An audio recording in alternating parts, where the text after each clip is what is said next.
Well, I thought the whole thing was atrocious, honestly. I mean, that's the thing. The whole halftime show was a dumpster fire, and I'm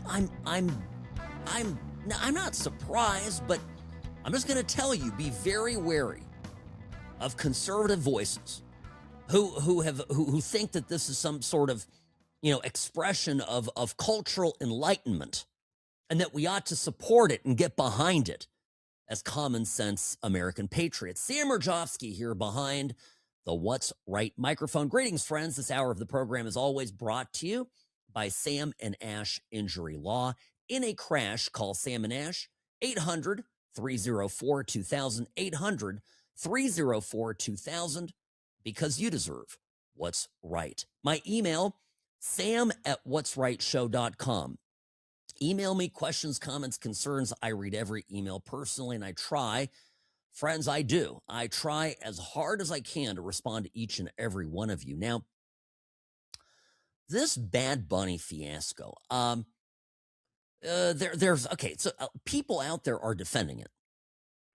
That's a high level takeaway, and I don't know. I think the biggest reason that the NFL didn't translate the words, the lyrics of this so-called music is because it's that bad. You could not put it on television. The show still gets broadcast. I cannot say these words on the radio. But I'm going to do as much of it as I can, and forgive me here, I'm going to have to clean this up a little bit. So the wording of it, the phrasing may sound a little bit awkward, but I want you to be informed, because you're going to hear people today tell you, well, I mean, the show, it was okay. Like, it wasn't that bad. Like, we're a diverse country.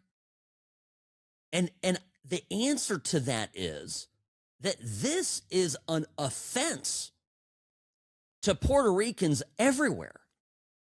And let me give you an example. Okay. One of the opening lines of the second verse of the song that was performed by Bad Bunny yesterday.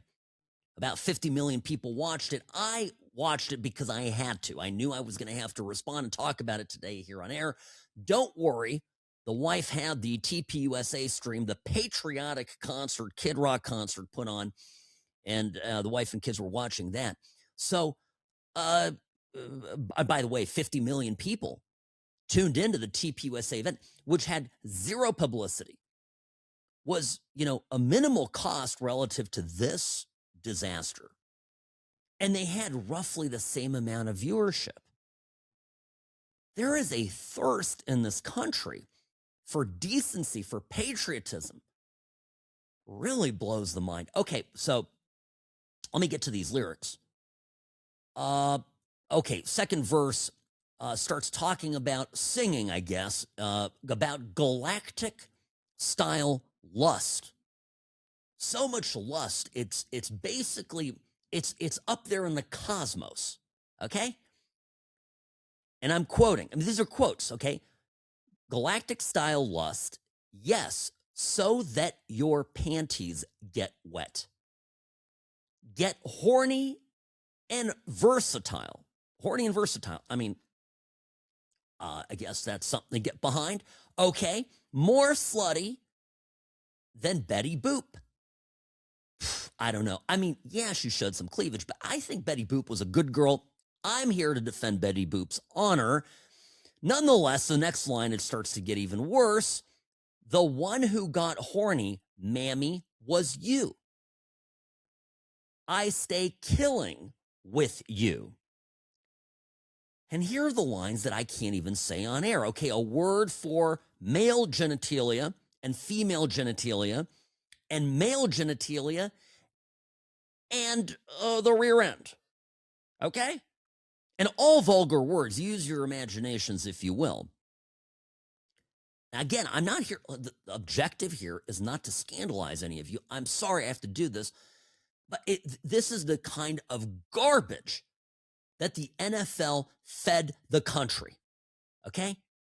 And on no less of an auspicious anniversary as 250 years of America, 2026. So, okay, 250 years. Okay, so here I continue. More of this, male, female, rear end genitalia stuff, talking about where each component would go, suggesting that the man here that is singing, meaning I guess Bad Bunny, is putting it in all the orifices. And it's graphically, this is what you listen to. If you saw this, not saying you did, but for the country. And so you hear Meghan McCain getting on Twitter this morning going, if you didn't like this, then really there's something wrong with you. The only problem you have, Meghan, is that you don't speak trash Spanish, which, by the way, is an interesting part of this too, because I really do think that the NFL knew that Bad Bunny Spanish was so bad that basically only people who are familiar with this dialect can pick up on it. I was sitting there with Spanish speakers when this travesty was unfolding, and they were squinting and listening in and going, I don't know what he's saying. So his Spanish, okay, is a crime on Espanol, all right? But I don't want to focus too much on the language component of this. Just imagine for a second that you are Puerto Rican, okay, and you're just a good, honest American Puerto Rican person, and you're waking up today, Monday, a day after the Super Bowl, and basically the entire country and the entire world thinks that you're like Bad Bunny. Do you know how incredibly unsettling that must be? And I'd be mortified, right? I would be more. Oh, you're Puerto Rican like that Bad Bunny guy with the Betty Boop and the sticking your into and into that and there and oh baby, galactic lust.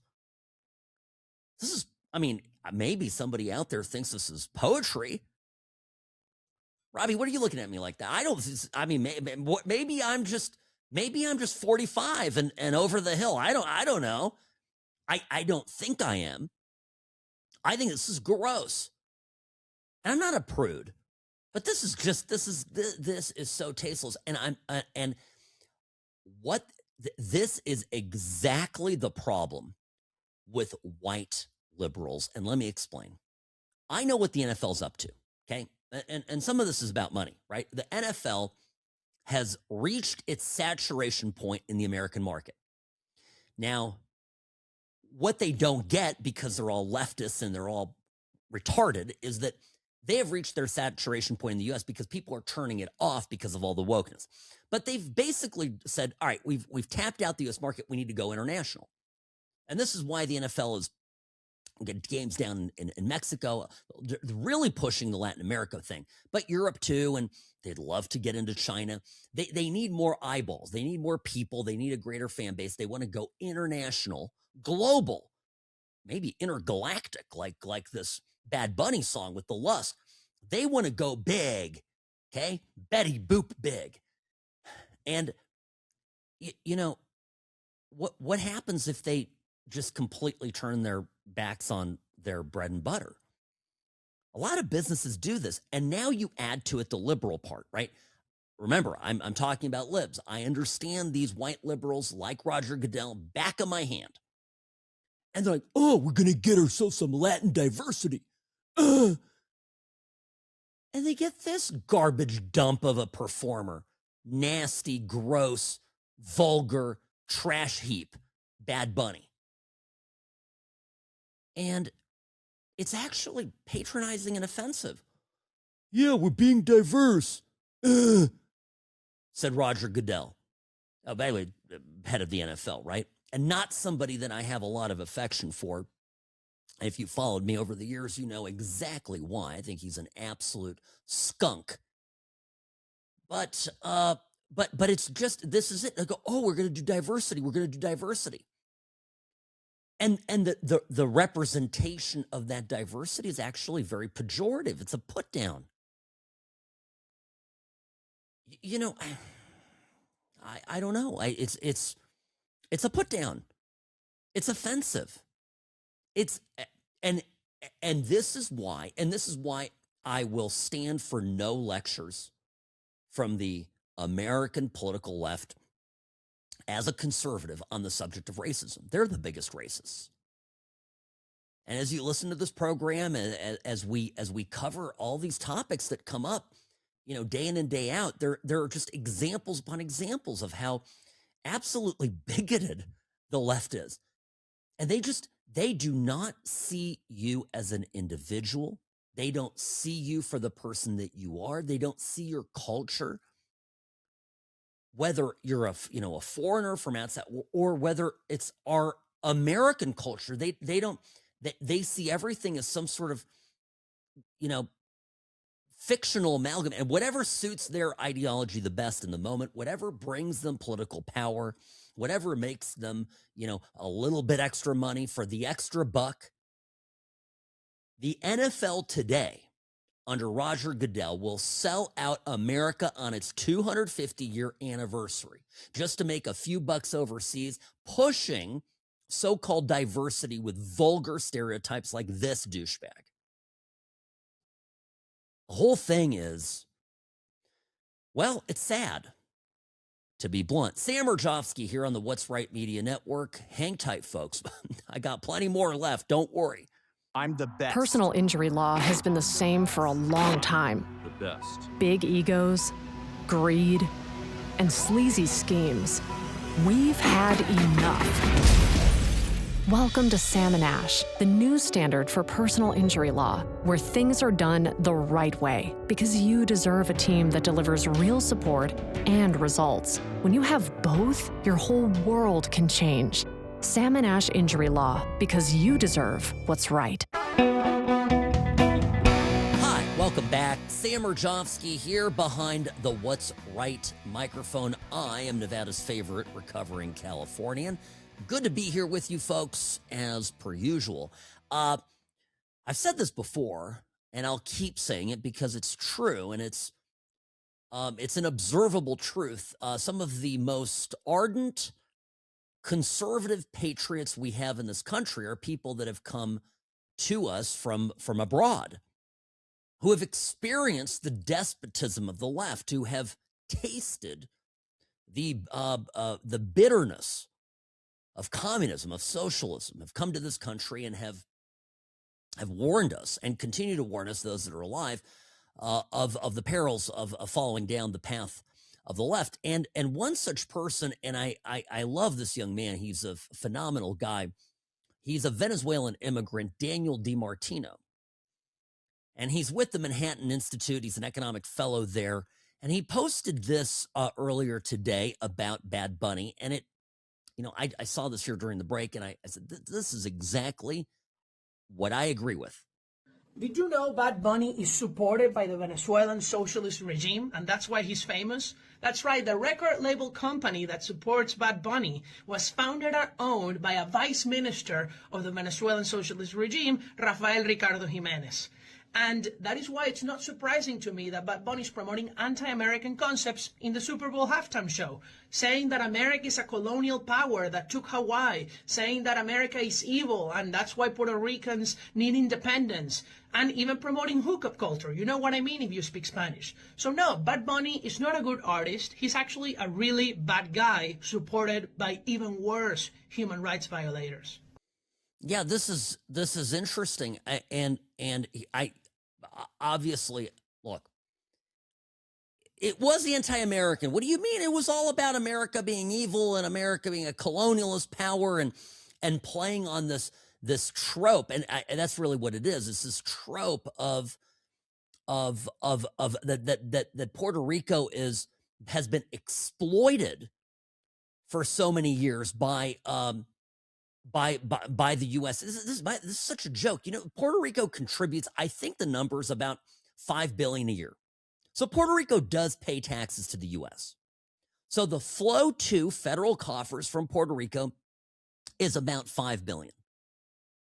You know how much money Puerto Rico basically annually gets back? I think it's over $40 billion a year that goes from the U.S. federal government to to Puerto Rico, to San Juan. That's a 7x subsidy, right? I mean, that's not, that's a lot of money that's flowing back. It doesn't sound like colonialism to me. And if America's doing colonialism with Puerto Rico at those numbers, we're doing it all wrong, right? What I'd like to see maybe from a Puerto Rican artist is a little dance of gratitude up there. I put on some American flags and go, ay, ay, ay, ay, ay, right? Viva America. Like, thank you, America, for subsidizing us to the tune of $35+ billion. Is it too much to ask for? And why is the NFL willingly getting in bed with a Venezuelan socialist shill like Bad Bunny, pissing on this country, on America, for the Super Bowl on literally 2026, 250 years from the anniversary birthday that America has coming up in July?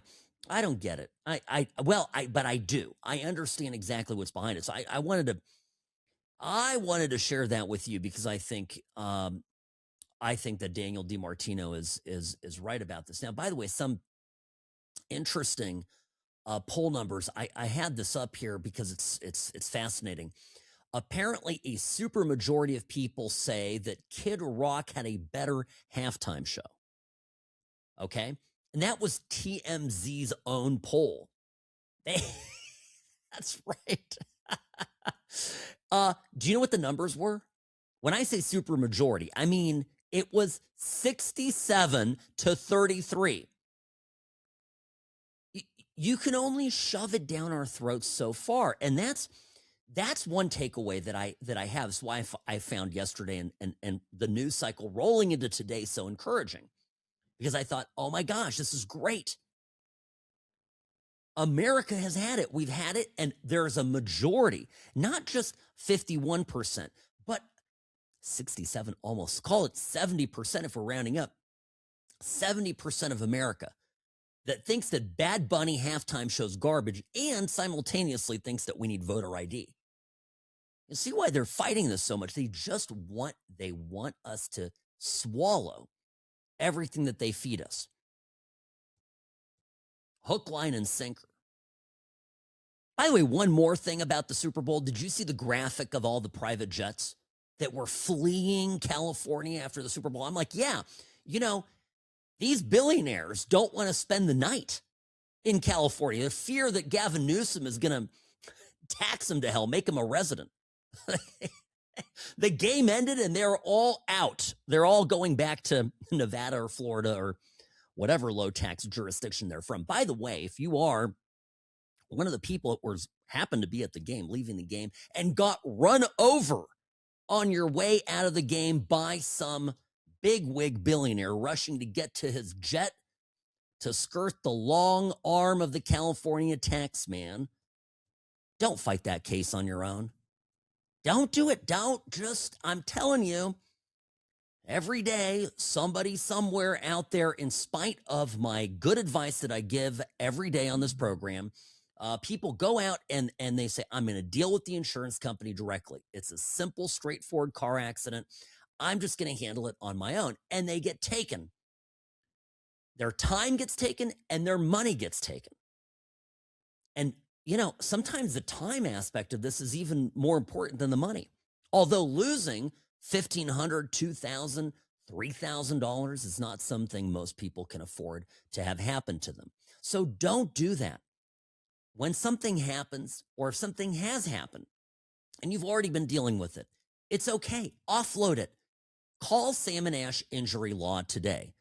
Sam and Ash Injury Law is the only law firm to trust for your injury case. I can vouch for it because, of course, I am Sam from Sam and Ash Injury Law. This is my day job. I've got a tremendous team here of people that are professional and excellent. We just get the job done. You turn the case over to us, quick phone call, 15, 20 minutes.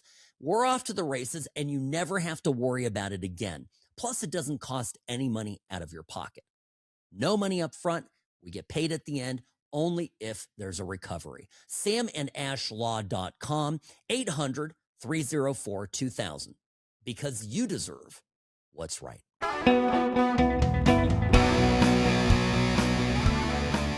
Rarely wrong, always right. Sam Mirejovsky here on the What's Right Media Network. Sam at what'srightshow.com is my email. That's where you can find me. Send me your emails. I will try to respond as often as I can, as quickly as I can to each and every one of you. But I read those myself personally. So just please do send those to me. And sometimes I can't respond, but I'll respond on air. So just get those emails in, please, folks. I love hearing from you. Now, one thing I got to tell you, if you heard the news, and it's really one of the top stories happening right now. Valero, their refinery, the gas company, they are leaving the state of California. Well, this is huge news. Valero is shutting down their refinery in Benicia, California, by April. So we're talking, 3 months out. They can't operate in California because it's just too expensive.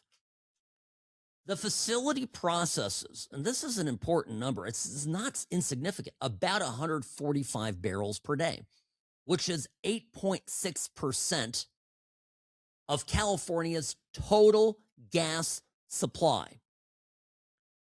Economists at UC Davis, because this is up in NorCal, so the local UC University there has calculated what cost effect this will have on a gallon of gas statewide. And it says about $1.20. So prices in California will go up by over $1. 400 jobs will be lost. Local tax revenue takes a direct hit. And it's all part of California's war on oil that just is not stopping. These people they're absolute idiots. Phillips 66 closed. By the way, the state had refineries back in 1983 at its peak, about 40 of them. Now there's only 11. And it's not cheap for Valero to close down. They are willing to pay, and here's the cost, okay? Here's the write down. $1.1 billion. That's an expensive divorce, and they're willing to pay it. They're willing to pay it just to get out of operating in California. And California's operating environment just doesn't work. And here's the problem. Rush used to say that the free flow of oil at market prices is essential for stable national and global economies to function correctly. So,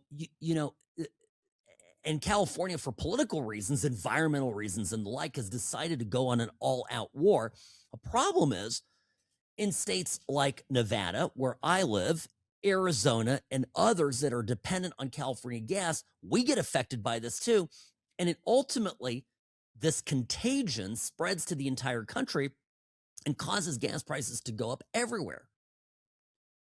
So we have actually here in Nevada 2 pipelines. We've got the CalNev pipeline that is from the Southern California area, flows to Las Vegas.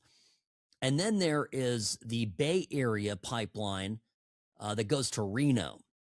And then the rest of the oil that doesn't go through the pipeline basically is trucked in. And like it's just, if, by the way, that northern pipeline, if the supply of oil dips below 25% of capacity, my understanding is the pipeline can't work.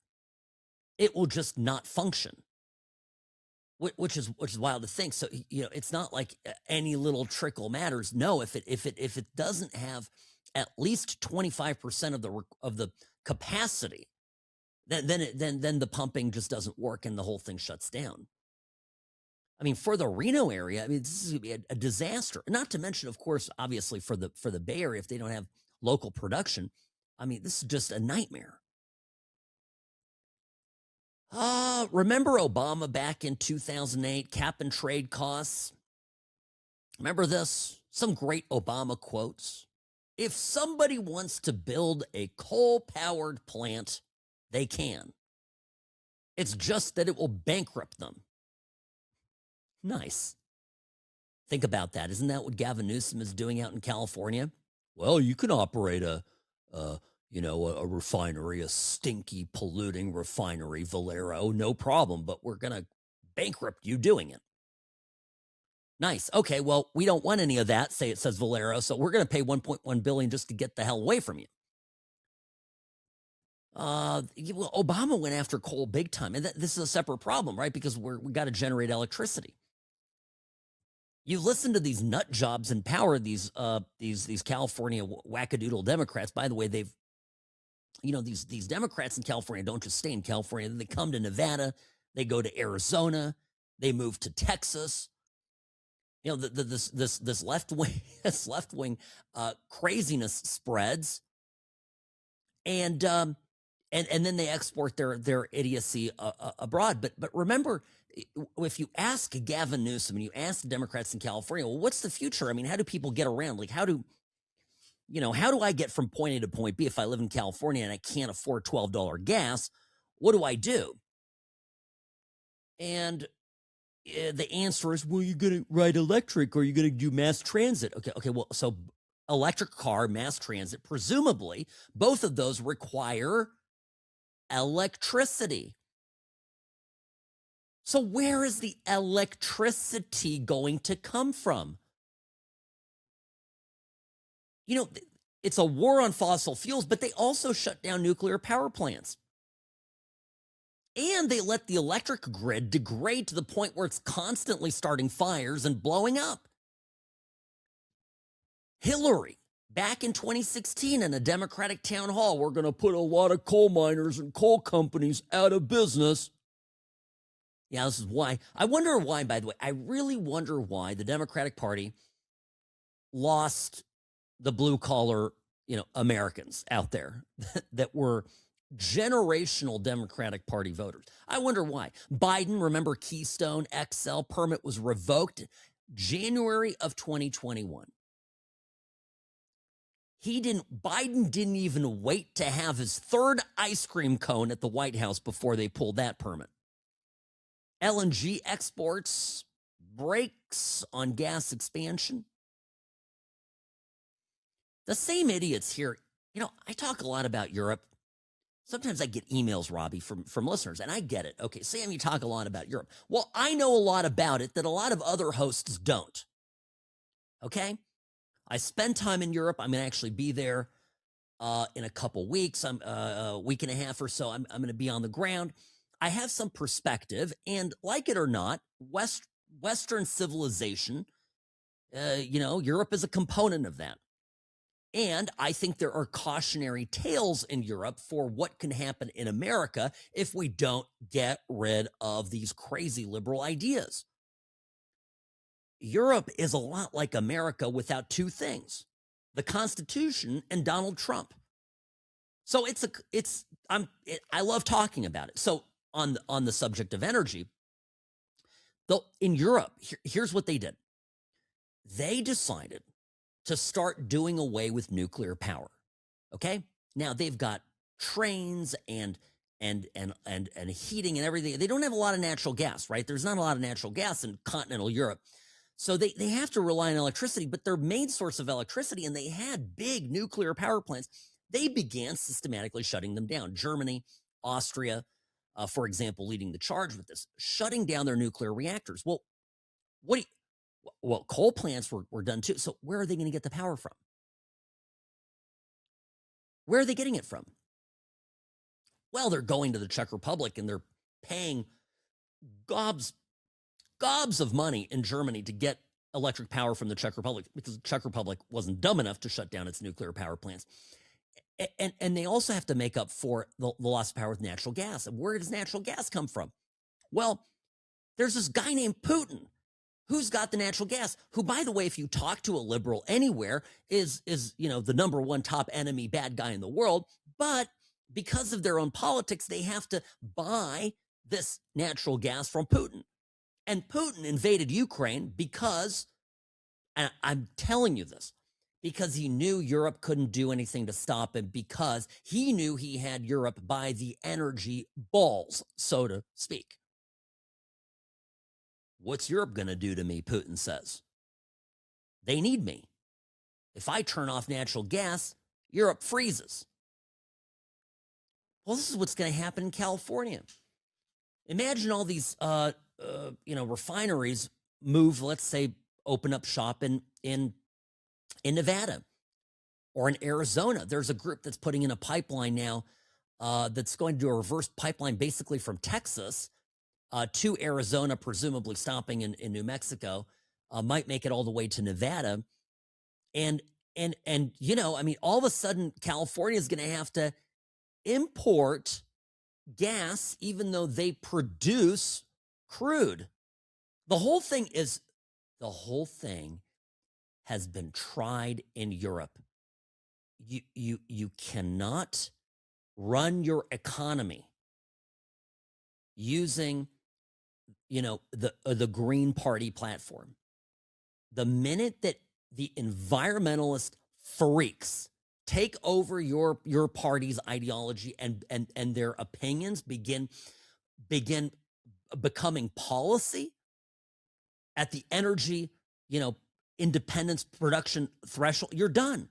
You're done as a state, you're done as a country. And the funniest thing about this is watching that idiot Gavin Newsom travel around the world with his little Trump knee pads, telling everybody America's the seventh biggest economy in the 14th, but by this metric, the 14th biggest economy in the world. And it's like a clown show. He's literally, this is why they probably love him in Europe. He's committing the same economic suicide for California that's been tried in Western Europe, has failed in Western Europe, has put the world at a precipice. And Gavin Newsom and the California Democrats, supported by national Democrats, right, are like, yeah, clapping seals. It's all so good. It's all so amazing. Folks, if only they were half as smart as we are. Sam Mirejovsky here behind the What's Right microphone. Be right back.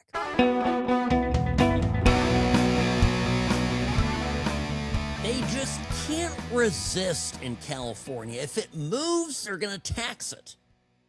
That's and by the way, that basically encourages everybody that has any kind of economic output to avoid the state.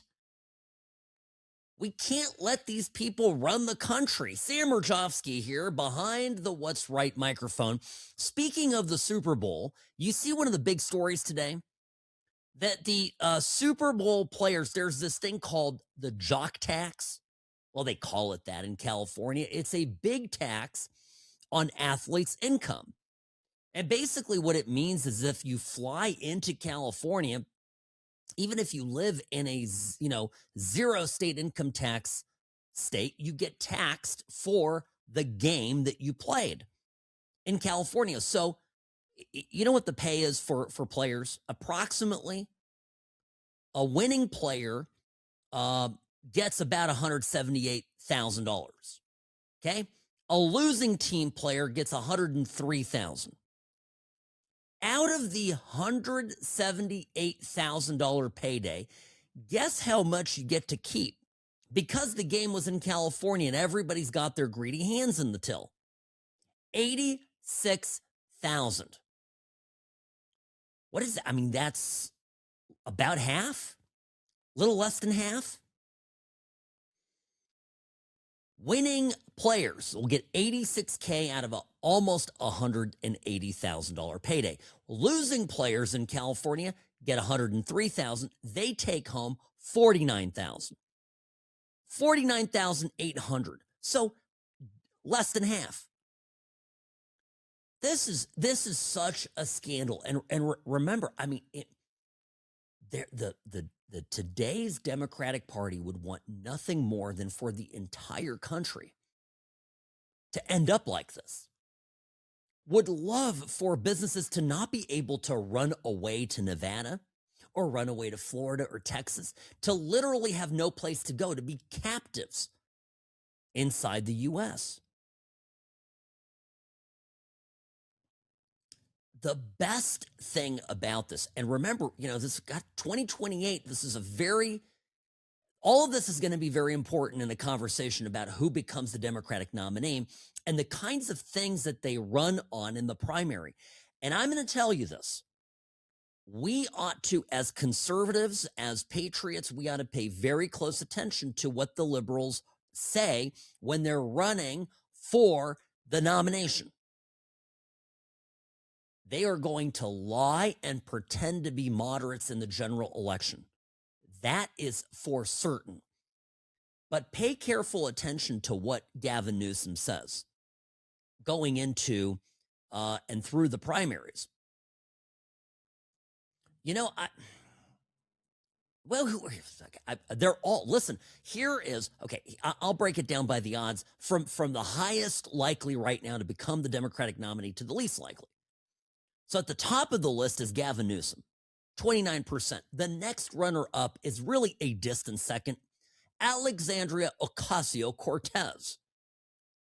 I have it on good authority that she loved every word of Big Bunny's song that he performed yesterday. So just, leaving that there. Next up, Kamala Harris, 6%.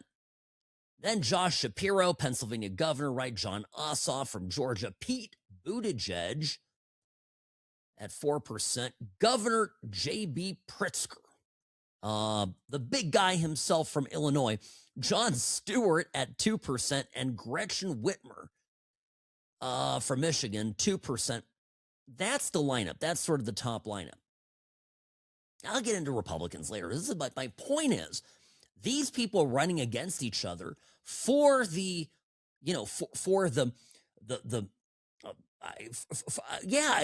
speaking to the Democratic Party base, do you have any idea the kind of stuff that they're going to promise?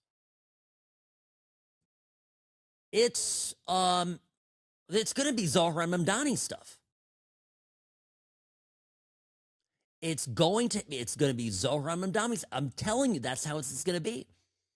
And then they're going to pivot in the general, right? So let's say at the end of the day, Kamala Harris wins it. By the way, don't sleep on Kamala Harris. There was just a poll released a couple days ago, the Harvard-Harris poll. Now, maybe it's because it's a Harvard-Harris poll. No kidding. It has nothing to do with that. The Harvard-Harris poll asked 2,000 Democrat registered voters, okay? These are people who are active in primaries. This is a very select group of likely primary Democrat voters. Who do you prefer? You know who came at the top of that list? What if I told you it was Kamala Harris? Kamala Harris, 39% to Gavin Newsom. Gavin Newsom's 30%. And when you break it down, you break it down. There's a lot. Kamala Harris for white Democrats, only 33%. Black, 61%. But there are still more white Democrats that preferred Kamala Harris than Gavin Newsom. Where Gavin Newsom did surprisingly well, actually, is with Hispanics at 44%, 46% with Asians. Kamala Harris did worse there. But the point is, the idea when we talk about Kamala Harris, remember she relaunched last week her ridiculous site, Kamala HQ, now is just headquarters 67. Headquarters 67, playing to the meme. Well, the kind of stuff that these people are going to say when they're running for the nomination is all the stuff we need to pay attention to, because look at Virginia. I told you about this last week. I put this in the top 5 of things that are going on. Virginia last week, and it's getting finalized today. All of those Democrats that ran from the new governor on down, they all promised to be centrists. I was talking to a buddy of mine over the weekend. I was talking to Matt, actually, Robbie, and I was, he lives in Virginia. He's a DC guy. And he's a Republican, yes, but he was telling me, they all promised to, they were all so centrist. They were all so, go along, get along. They were just little bit right of Trump, right? That's how basically they position themselves. And the minute that they got into office, look, they've disenfranchised pretty much 90% of the Republicans in the state with these new congressional districts. 10 Democrat districts, 1 GOP district. Do you see all the laws that they're passing? I mean, it is an absolute left way. Zohar Mamdani stuff, right? They're talking about raising taxes. If you had a startup company, if you had a business and it's starting to get moving a little bit and you think maybe I'm going to have a payday, you're going to be leaving the Commonwealth of Virginia. You're not even going to think twice about it. You're going to go down to Florida. You're going to go to Nevada. You might go to Texas. You're going to go somewhere else. I'm telling you, it moves, they tax it. It moves, they regulate it. This is not the way forward. All right, got to come back here. Speaking of Democrats doing crazy, voting with ID, common sense stuff. Hang tight. Be right back, folks. More of the What's Right show up next.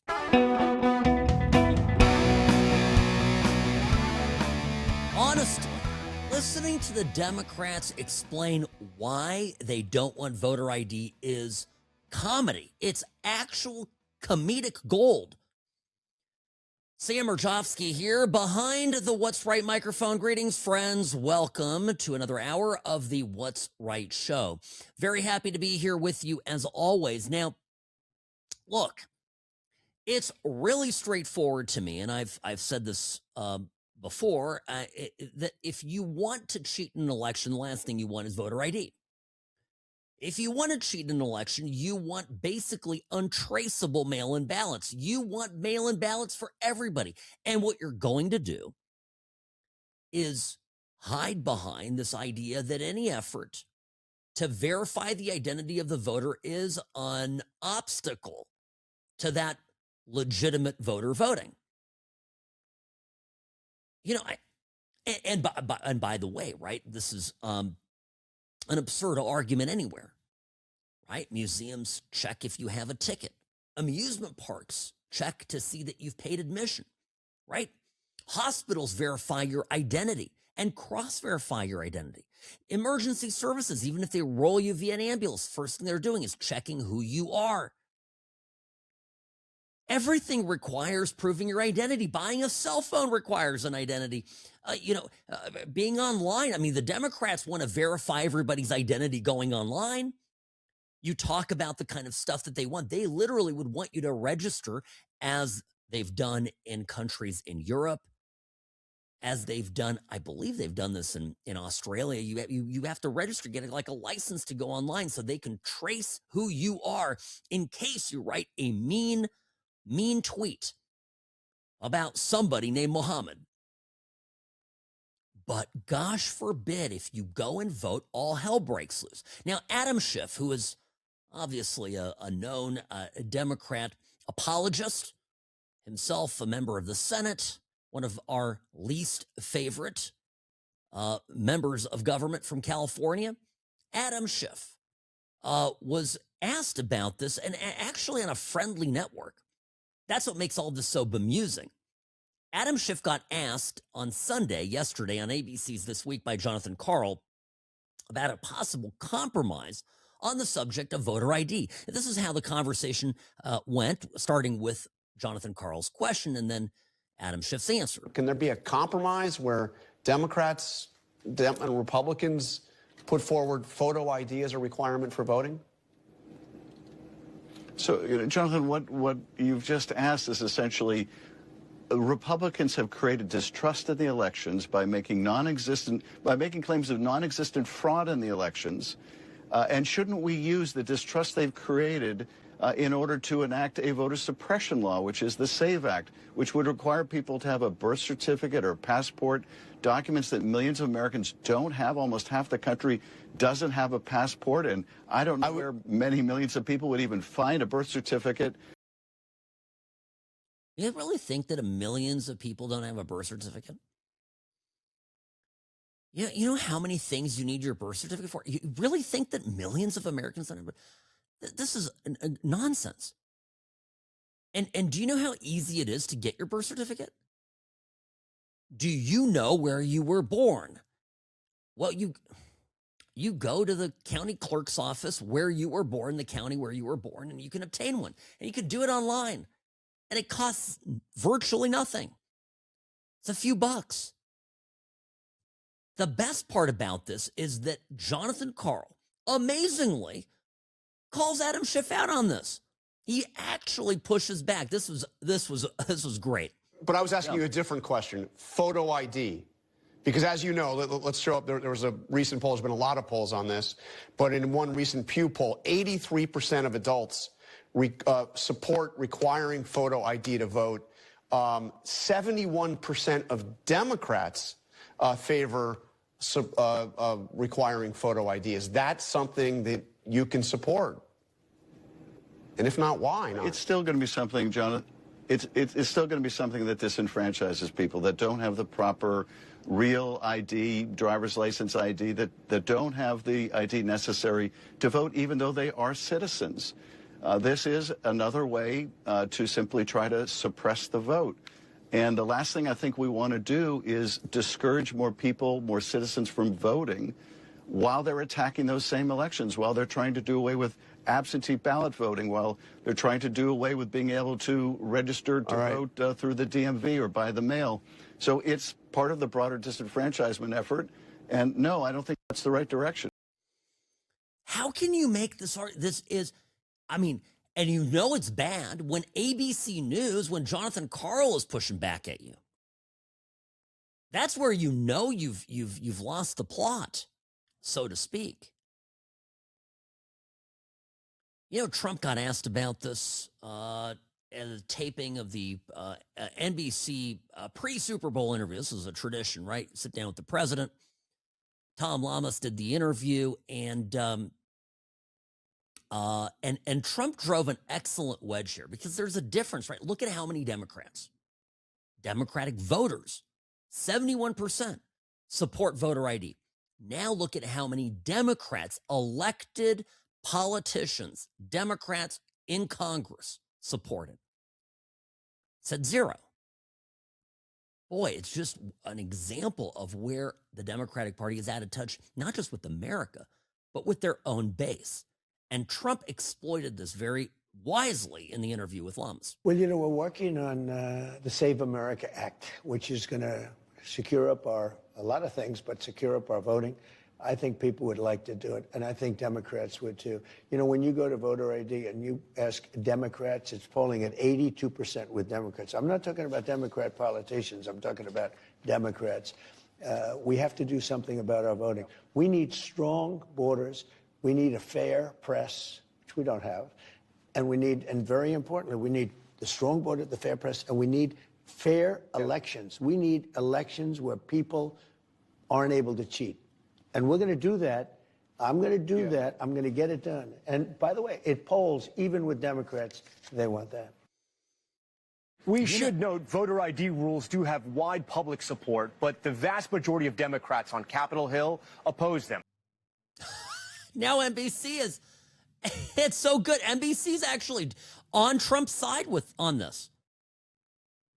Now, can I tell you why I love this issue so much? Because I was thinking about it this weekend. I saw this interview and I thought, you know, the Democrats aren't giving this up. And then it came to me, it hit me. You know, the Democrats, you gotta say they are master manipulators. They are tremendous propagandists. And when you look at all the hoaxes that have been perpetrated against Trump, a lot of them have landed to the point where there's still to this day a significant portion of the country that believes that Russia interfered on behalf of Trump in 2016. The Democrats still believe, and a lot of independents too, still believe this ridiculous idea that Putin, you know, went in and monkeyed with the election. Can I even say monkeyed? I mean, I don't even know. I mean, I might get accused of being racist. But anyway, Putin went in there and altered the results, that it wasn't a free election, that it was a stolen election. But now the Democrats have sort of screwed themselves, right? And I mean the propagandists, the people at the top, the people running the show, the politicians, because they went in so hot and heavy in 2016 about Trump stealing the election, when what really had happened was they only stole the election a little bit, and it wasn't enough to thwart Trump and the massive red wave that was pushing Trump ahead. So Trump basically beat the cheat in 2016, and that forced them in 2020 to be so heavy-handed, to be so aggressive with the steal, that they're going to end up getting caught. But where they got too clever by half is not even in their execution. It's in their, it's in the narrative. It's in the propaganda, and they psyched out their own people to believe in stolen elections. So now you've got Democrats saying, yeah, we need to verify who people are. Because I'm convinced, and I know this because I talk to Democrats, real great normal people out there who are totally in on this stuff and like, oh yeah, we got to stop Trump. And they are convinced that Russia out there is meddling with our election. They got to stop Putin. And this is where the Democratic Party is hoisted by their own petard. And the people at the top are like, whoa, full stop, voter disenfranchisement. We have a new narrative, because when you're a liar, when you're a propagandist, when all you care about is raw political power, the truth, the real objectives, a long-term goal, none of that matters. It switches depending on the situation. You're always up, you're always down, you're left, you're right, and you're keep hitting the microphone here. I'm so excited about this. You have to constantly, it's like when kids lie, right? The lie just keeps spiraling and growing. But you said before, no, none of that matters. They want us all to be 10-second toms. Whatever lie they put right in front of us, we're supposed to swallow. No wonder these people want to take control over social media, so none of this can be pointed out independently. It's all so obvious. My goodness. All right, hang tight. More of the What's Right show up next. Sam Mirejovsky here on the What's Right Media Network. The Sam and Ash team, they wanted me to have the best care. They had my interests at heart. I have an enormous amount of gratitude. I cannot say enough thank you.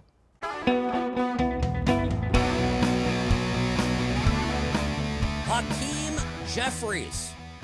See, this is, and the meerkat. Yeah, we don't forget that. He was the meerkat in the music video portion of it that was released last week. And by the way, people have tried over the weekend, media have tried to corner Trump about this, a racist video you posted. And Trump's like, fake news. Get out of here. I know what's going. I know what you guys are up to. Next. And it didn't stick. Notice how today it's fizzled out. It didn't stick.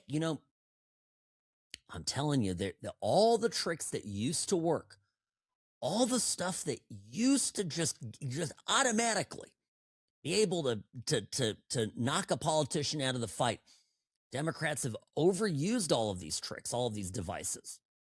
And now it just doesn't work. Sam Mirejovsky here behind the What's Right microphone. Sam@what'srightshow.com is my email. Folks, I have to tell you, here's Jeffries, the meerkat Jeffries on voter ID. This was on CNN State of the Union with Dana Bash.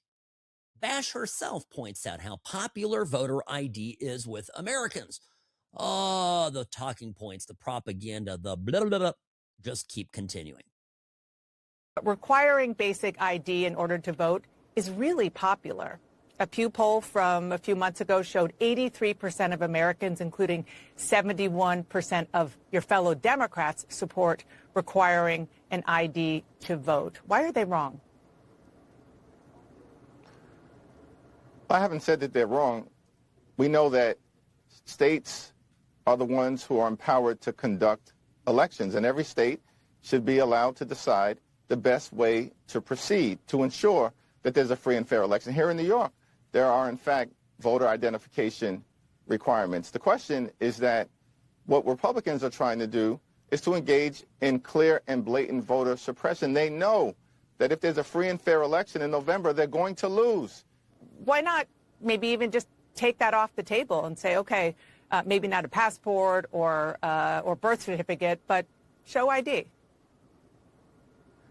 Well, first of all, every state is empowered to be able to make the decision on their own, and we completely and totally support that. What Donald Trump wants to do is try to nationalize the election. Translation, steal it, and we're not going to let it happen.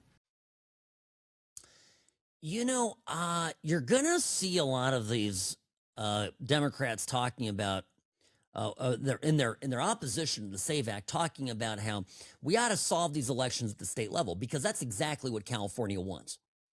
Right? California wants to run federal elections using their state rules and allow illegals to vote, allow people who aren't citizens to vote. Absolutely. California wants to do that. It's why they gave out driver's licenses to everybody. And by the way, California is not alone among blue states who've played these kind of games. The problem is that there are notable examples in the annals of U.S. history where, to preserve the integrity of the vote, the federal government came in and ensured that elections were run fairly. We could call this, federal intervention in elections. In the Reconstruction era, right? Following the Civil War, federal military forces oversaw the outcome, the fair outcome in elections. Fast forward to the Civil Rights era. I mean, how many times did we read about this and get lectured about this in classes in high school by very liberal teachers who celebrated the fact that the feds came to Mississippi and they and literally made sure they ran the elections there so that they would be free. Congress passed the Voting Rights Act in 1965, and it increased black turnout in voting. It blocked discrimination against black voters. And look, don't take my word for it. I mean, this is sort of a Democrat left-wing lore in this country. We were constantly told about this over and over again. So I'll tell you, I'm bemused, I know, but all this is so hollow. It's also such nonsense.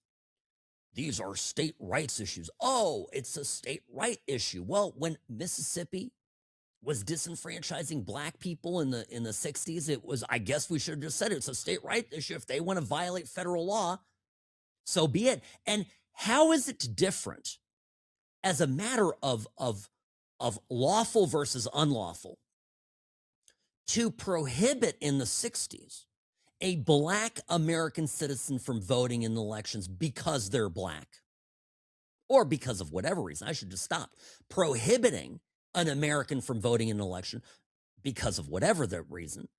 How is that different from allowing a non-citizen to vote in an election when they're not entitled to? It's just two sides of opposite sides of the same coin, right? Both are violations of law. If you're an American citizen, you have a right to vote. That's it. Game over. And if you are, if you aren't, you can't. This is all so obvious. All right, let me tell you a word here about Sam and Ash injury law. Folks, you've heard it before. Simple, straightforward car accident. It might seem easy to you to handle on your own. It's not. And then, and I don't talk about this enough, many of the complex cases that we handle at Sam and Ash injury law are phenomenal. We just actually, somebody had a pretty severe injury. It was it was actually in an Uber, rideshare injury. So it was a motor vehicle accident, but it was significant. And the person that we represented actually is an attorney, somebody who is a practicing lawyer. And they first tried to handle it a little bit on their own, and then it just didn't go anywhere. And it was basically him and his entire family that were in this, wife and kids that were in the car, and it was a pretty bad accident. Now, a lot of moving pieces. It took a little while. But we just end of last week got a settlement there on $2.4 million. They wouldn't have gotten anywhere. And this guy is a practicing lawyer. But, it's not in his wheelhouse. It's not something he handles. $2.4 million. I really want this stuff to go away for pennies on the dollar. And all the details here, I don't want to bore you with it, but that's the Sam and Ash difference. Don't do it on your own. Don't make this a do-it-yourself project, no matter how capable or smart you are. At Sam and Ash Injury Law, every case matters. And we love making a difference. So the number to call, and write this down, tell your family and friends, 1-800-304-2000. 800-304-2000. Sam and Ash has offices in Nevada and California. 800-304-2000. Quick phone call. Get all the information we need. Off to the races. Really can be started in as little as 20 minutes or less. No money up front. No recovery, no fee. Sam and Ash Injury Law. samandashlaw.com, because you deserve what's right.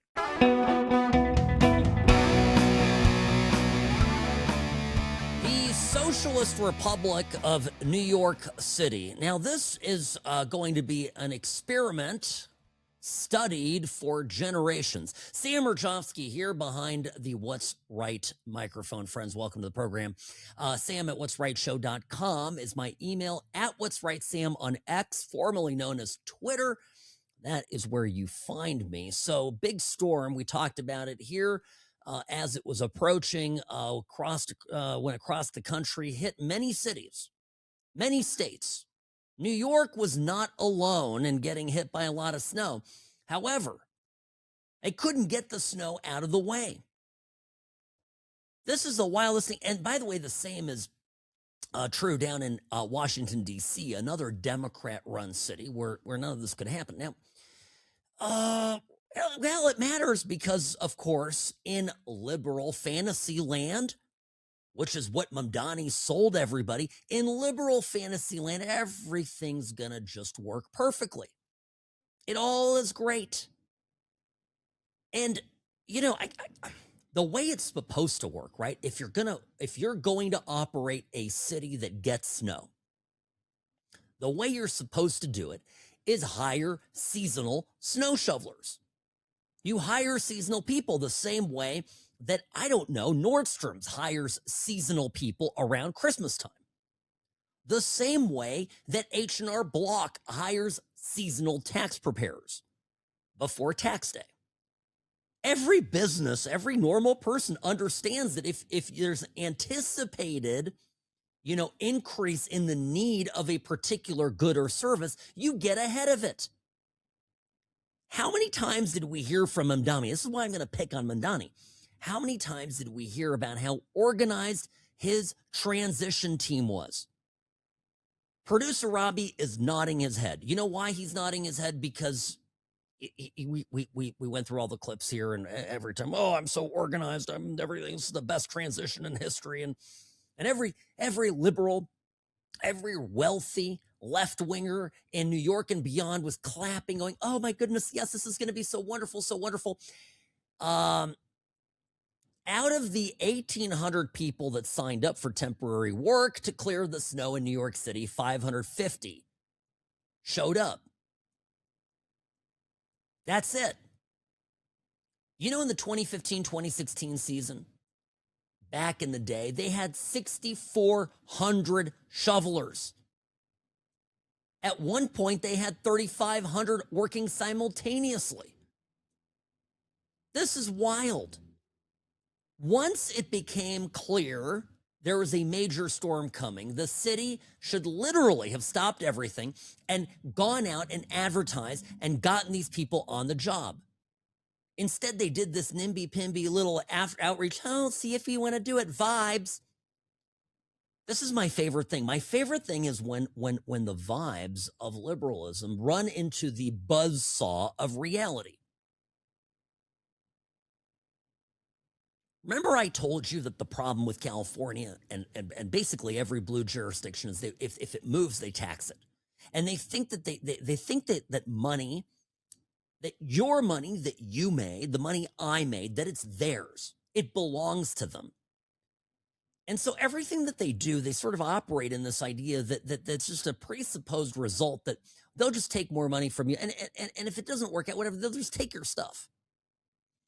And the reason I will continue talking about this again and again and again is that the people that support the Zohran Mamdanis of the world and the and the Gavin Newsoms of the world, and even the Kamala Harrises of the world, there are some real, honest to goodness communists in this country who, if they get their way, will turn us into Soviet Russia. I'm not joking. Nate Friedman went out on the streets of New York and he spoke to New Yorkers there. There's this great interview. He talks to this guy, Charles Berry, who's a young, obviously socialist Democrat. And he asks him, what do you do when the rich people leave, right? Because on one hand, you're taxing the hell out of the rich. On the other hand, you're not providing any services. At some point, the rich go, hey, you know what? We're out. You're taxing us to death. We're going to go to Florida where stuff actually works. Now what the answer, and you do not for a minute think or comfort yourselves thinking that this person is alone. This person is not alone. This is a normal thought that is coming out of this next generation of young Democrats.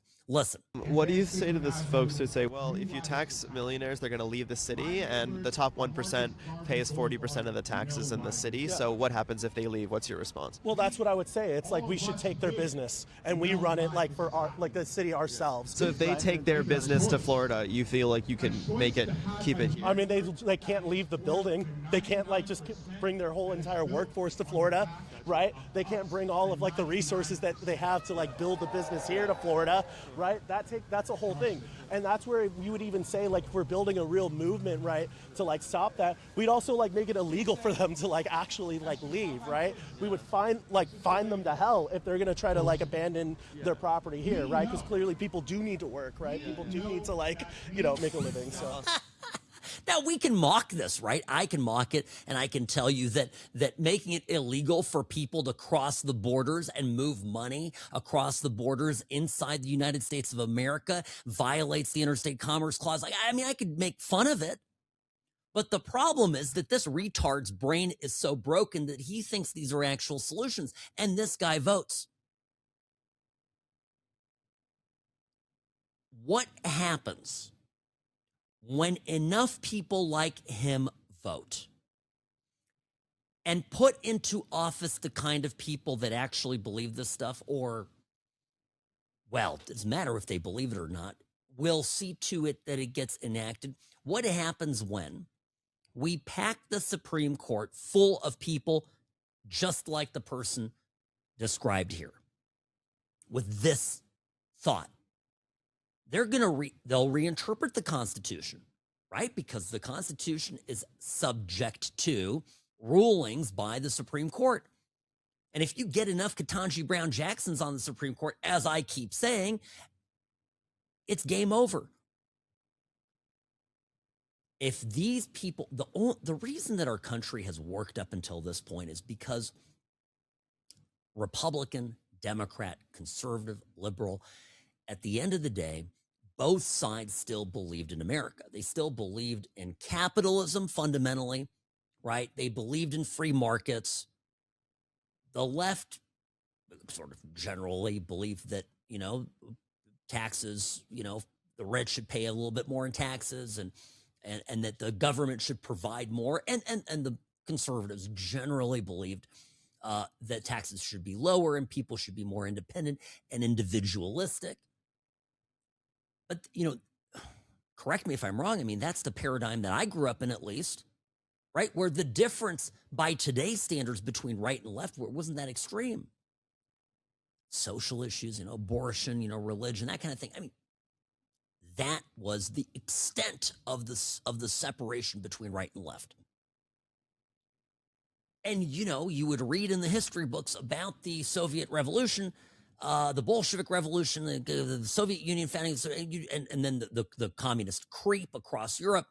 westward following World War II, a rise of the Iron Curtain, and all of this was talked about as a unimaginable thing that could never, ever, ever happen in America.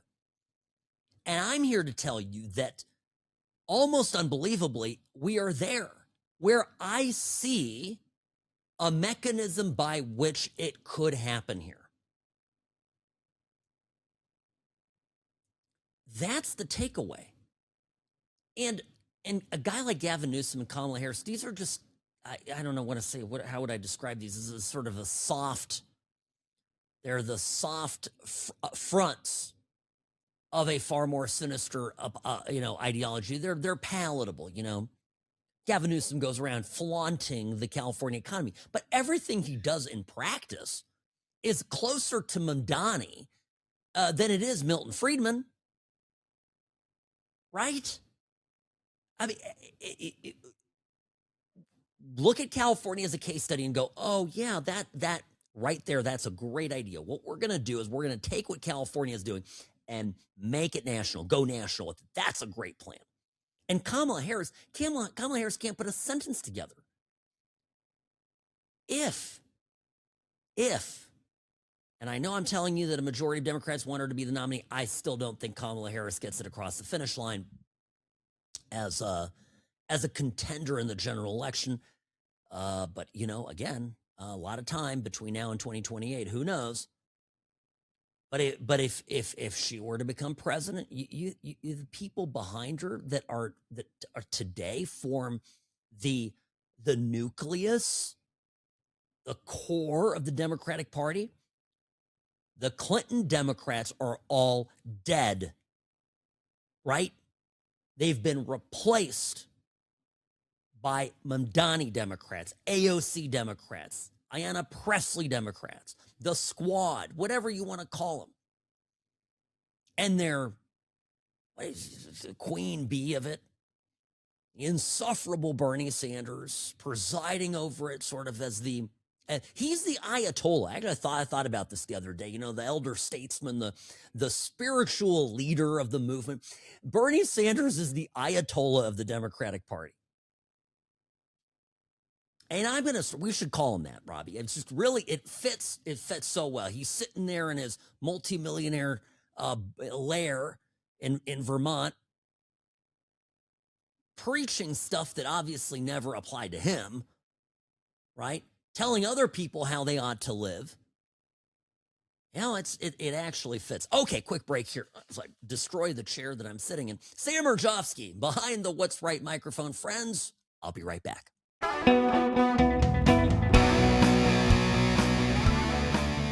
Hi, welcome back. Sam Mirejovsky here behind the What's Right microphone. Okay, big news here in Nevada that has national implications.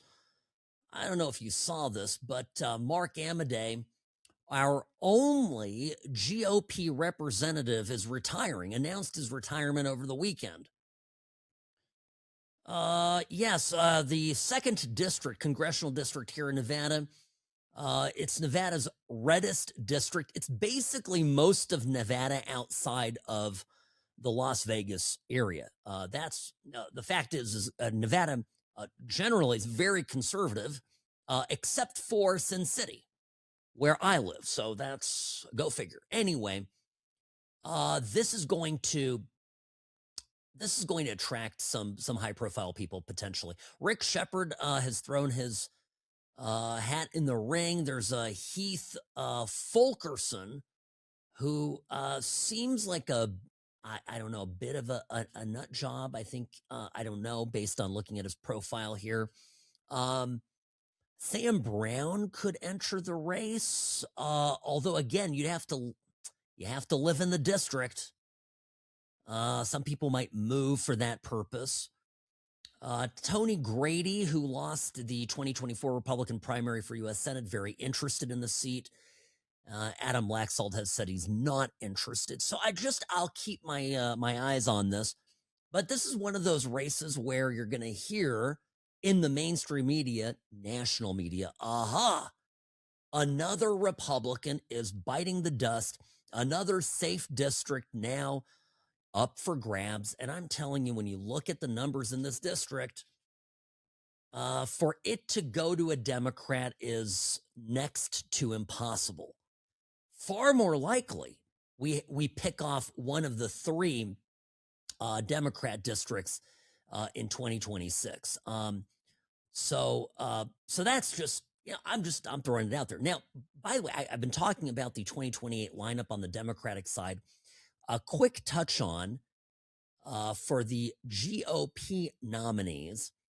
Polymarket, again, let me run through the Polymarket odds because, well, number one, it's no surprise. Number one is Vance, right? That's it. JD Vance. Number two, also no surprise. By the way, Vance is at 47%. And I'd like to point out and remind you that on the Democratic side, it's far more fractured. On the Democratic side, Newsom is at 29%. So JD Vance, the likelihood of him becoming the nominee is very high. Marco Rubio at 12%. By the way, Polymarket odds in third place have none other than Donaldus Maximus. That's right, Donald Trump is in third place. Ha, ha, ha. So that's going to tick people off. You know who's dead last here? Tucker Carlson and Marjorie Taylor Greene. So, you know, this is the difference between the Republican Party and the Democrats. I understand this is not polling, but polling backs this up largely. I'll get to that in a moment.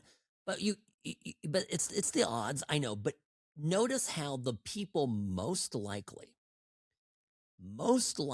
to win on the Democratic side are the people that are also the craziest.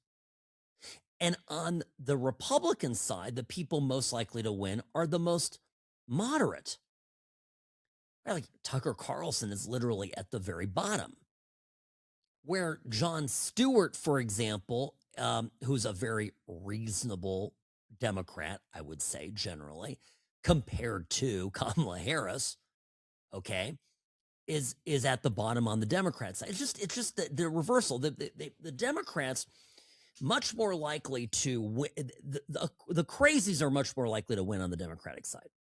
That's just it. Now let's look at the polling, right? This is again the same Harvard-Harris poll that released last week that was taken on the 28th and 29th of January, 2,000 registered Republican voters this time. Among Republicans, J.D. Vance, 53%. Now, this had Donald Trump Jr. at 21%, Marco Rubio at 17%. But they didn't give them the option of Trump. Of President Trump. They didn't give the option. So, but again, Tucker Carlson here dead last in the polling. And JD Vance sort of across the board, along in all sectors, basically did very well. So, this popped up too. I didn't mention this earlier, but I think I can mention it now. You know, Harris has been the front runner in 4 of the 5 most recent polls, which suggests that this Harvard-Harris poll is not an aberration, putting her at the top of the ticket. Rasmussen had Harris up by 14. Big Data had Harris up by 9. YouGov had Harris up by 3. And then Echelon Insights had Newsom at +6. You know, I'm just telling you, it's fascinating stuff. Do not write off Kamala Harris. We talked about it here on the program. We talked about Kamala HQ getting rewritten. They're planning, they're getting ready. And she's trying to sell it as a broad Democratic platform for the left. So the polling and the analysis from all the experts, you look at it, and Kamala trails behind, but not really. Cannot underestimate the power of stupid in the Democratic Party. And just that's the thing. I mean, they're so identity obsessed, and Kamala Harris is a woman, and she's got color. She's got color. I mean, you've got that counts for something. You wonder, here's the research, Robbie. Here's what I want. Robbie, by the way, folks, I don't mean to tell tales out of school, but Robbie interacts with a lot of libs, which is pretty funny because he looks like, you look like you're straight out of central casting for a, like a hipster conservative. Okay. I'm just going to tell you, you got urban cowboy. So, but you interact with a lot of libs. The question is, who do they prefer if you give them a binary choice? And this is tough for liberals. They don't like binary. But you give them a choice between Newsom and Kamala. Because I swear my gut is that there are a lot of Dems that don't want the white male. They'll actually, poor Gavin is going to be discriminated against because of his chromosomes. He's a man and he's white. Oh my God. It's original sin, right? You can't be a white man and have any standing in society. How embarrassing would it be for the Democratic Party, the progressives of the Democratic Party, to declare as their leader a white male from California? This, of course, would be an unimaginable horror. So, Robbie, I need you to do some field research and get back to us. I'll be back tomorrow at the same time, same place. And, of course, email me, sam@whatsrightshow.com. sam@whatsrightshow.com. And don't forget, please, for the love of everything good with the changes happening next week, find the show, find the podcast, type in What's Right Show. Look for this face. Click to subscribe. Be sure you follow the program and get the podcast. If you need any help with that, email me. Producer Robbie will help you. See you later.